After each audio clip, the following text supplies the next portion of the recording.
નમસ્કાર. આજની એક માનવતાભરી ઘટનામાં અમદાવાદ શહેરની કાગડાપીઠ પોલીસ સ્ટેશનની ટીમે પોતાની તકેદારી અને સંવેદનશીલતા બતાવી છે.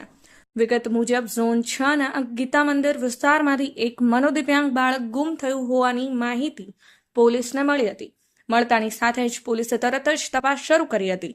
પોલીસે આસપાસના વિસ્તારોમાં શોધખોળ શરૂ કરી અને હ્યુમન તેમજ ટેકનિકલ રિસોર્સિસના આધારે બાળકના ફૂટપ્રિન્ટનો અંદાજો મેળવી ગણતરીની કલાકોમાં જ બાળકને શોધી કાઢવામાં આવ્યો. બાળકને સુરક્ષિત રીતે કાગડાપીઠ પોલીસ સ્ટેશન લાવવામાં આવ્યું, જ્યાં તેની હાલત તપાસવામાં આવી અને તે પૂર્ણ સ્વસ્થ હોવાનું જાણવામાં આવ્યું. પોલીસે તરત જ બાળકના વાલીઓને જાણ કરી અને તેમની હાજરીમાં બાળકને સલામત રીતે સોંપવામાં આવ્યો. આ સમગ્ર કામગીરીમાં કાગડાપીઠ પોલીસ સ્ટેશનની ટીમે કેવળ કાયદાની જ નહીં પણ માનવતાની પણ ઊંચી નમૂનેદારી રજૂ કરી છે. જાહેર સ્થળોએ ખાસ કરીને ખાસ જરૂરિયાત ધરાવતા બાળકો માટે સ્વચાલિત પ્રતિસાદ અને જવાબદારી કેટલી મહત્વની છે તે આ ઘટનાથી સ્પષ્ટ થાય છે.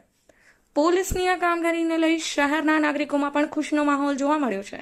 અંતે કહી શકાય કે માનવતાની આ પ્રતિમૂર્તિ બની કાગડાપીઠ પોલીસે સાચા અર્થમાં એક સુંદર ઉદાહરણ પૂરું પાડ્યું છે.